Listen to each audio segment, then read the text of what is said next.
You were offering a dick pic? No, I was in a TV show. And I was acting. Oh, okay. Hey everybody, it's me, Miz Cracker. Hi, my name's Nyle DiMarco. I'm an actor, a producer, and an advocate. I'm here at them to get into drag for my very first time with Miz Cracker.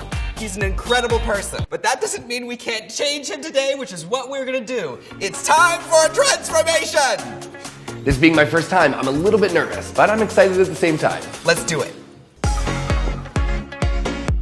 Who is this? Huh? Hello? Hey. So, it's so great to meet you. I'm thrilled to be here.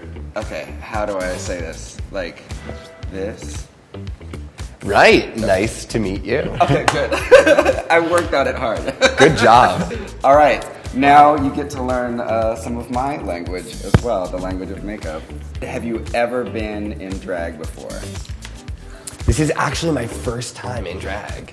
Okay. So, I'm excited, but at the same time, I'm a little bit nervous. But honestly, I think you'll do me well. Okay, your organization is set up to provide access to sign language education for kids around the world. Can you talk about that a little bit? So my foundation, called the Nyle DiMarco Foundation, was originally established partially because my entire family is deaf, right?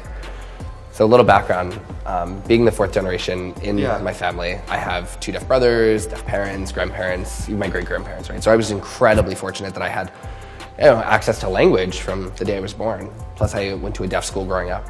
And later on, I realized that only 2% of children worldwide actually have access to education in a formal sign language. So I consider myself incredibly fortunate. And with this platform that I'm given, I feel like I have an immense opportunity to really spread awareness about the issue. What I like about you is that you don't think of yourself as different, using that word, because you grew up in a family that is just, they spoke sign, and you think of yourself as who you are, not as different, which is, I think, really beautiful. I'm pleased to introduce the Nyle DiMarco Foundation. So how long have you been doing drag, Miz Cracker? About 34 hours straight. I've been doing drag for 10 years. Wow. I understand that someone asked you, don't you wish that you could hear? I understand where that's coming from, but you said no. Why is that? Well, really the fastest answer is that I was born in an entirely deaf family, so it's really all I know. So I don't really have an understanding of sound. I don't really understand silence either.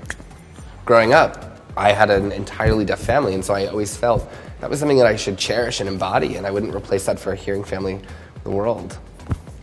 You know, my perspective and my life experiences, you know, my understanding of things is completely different from a lot of hearing people. And that's something that I really love. I love my outlook on life because of that. You know, a lot of people don't realize that deaf people have a culture, a really, really beautiful culture, and I can't imagine giving that up for anything. You know, deaf people all over feel the same way. I grew up Jewish in a community that was mostly, if not all, Christian. And it was very hard for me to understand how to be different and happy. And I wished that I was raised like everyone else around me, Christian. And then I realized how much I would lose if I lost my Jewishness. And so I decided to stop thinking about what could have been and just see what was great about being myself. Absolutely. You've got to. I mean, you only live once, right? Make it fun. I found with makeup you can live twice.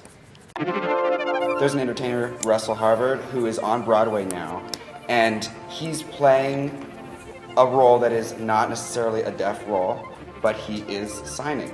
And what does that feel like for you as far as representation?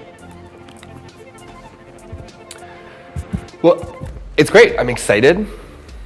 You You know, I don't think that deaf people should just be limited to deaf roles. I myself, as an actor, have done a lot of auditions that were for hearing roles as well. You know, and I think people always look at that and think, well, how am I gonna have to change a role for a deaf person? But really, that's kind of the whole point, right? I'm here to challenge you and challenge the story and show you that a character can be deaf, right?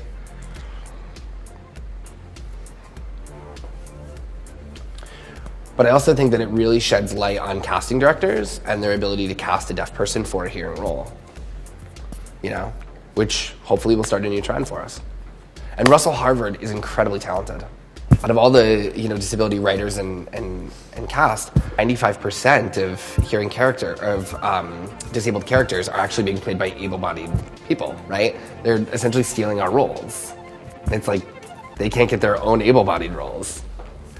So, you know, it's a challenge in many ways. It's that way for queer people, for people in the trans community. You know, people should be able to represent their community. It's the same idea, 100%. By the way, I'm doing a great job. You have you have auditioned a lot. And I wonder if you have experienced any discrimination while you are auditioning. A lot of times I have, but it's always, you know, offered as a solution, right? So like when I go in for an audition, a lot of times they'll say, listen, we can't hire an interpreter because we don't have the budget for it, sorry. And I tell them, I'm like, that's part of the American with Disabilities Act, right? And having to fight against that and fight against budgets for interpreters, it's really tough, right?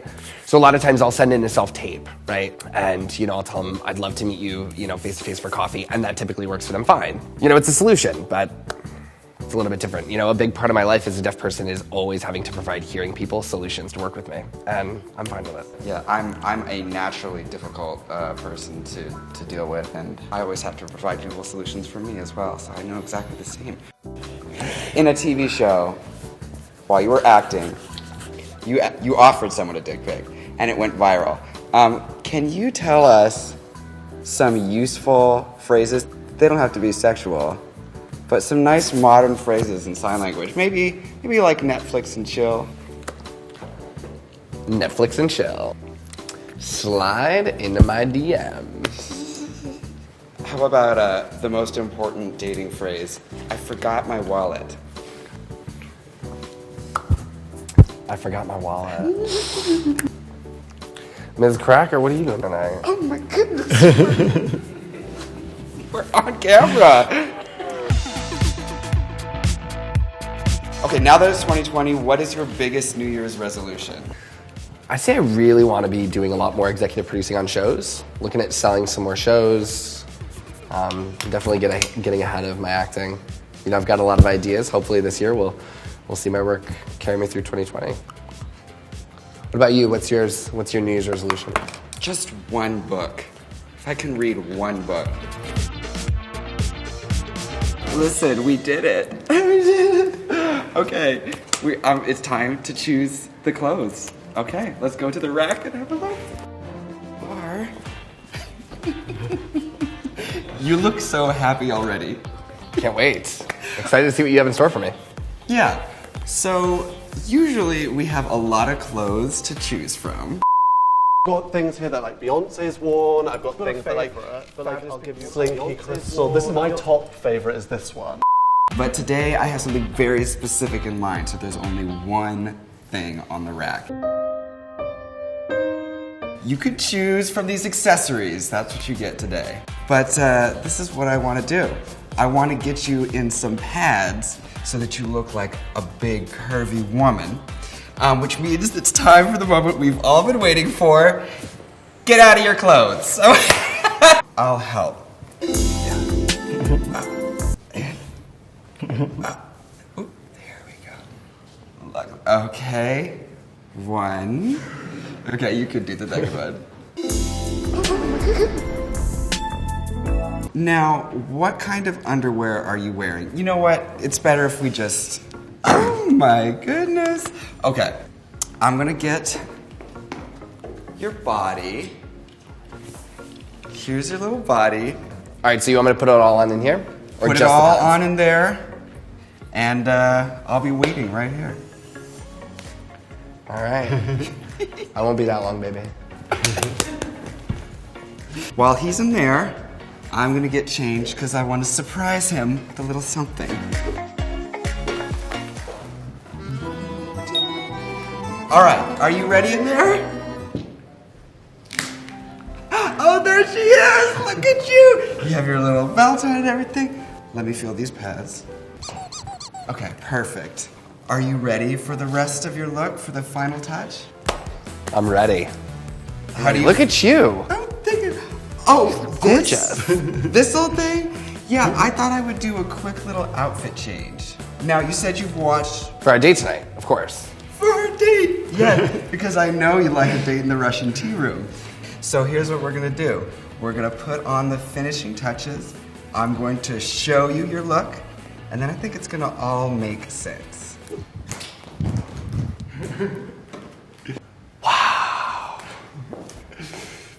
I don't look like myself at all, but I look fab.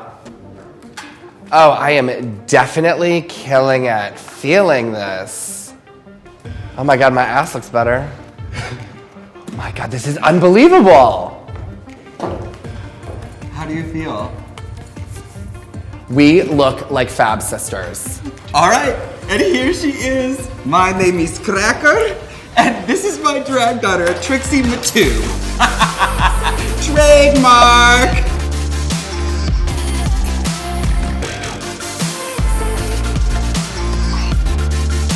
Now, I don't know if you know who we are, but I decided to make us into Trixie Mattel and Katya blah blah blah blah blah blah blah. Katya and Trixie. I see it. I see it. I am literally Trixie Mattel. So, now that we're sisters, let's go host our hit YouTube series. Shablam! Come on, let's get out of here.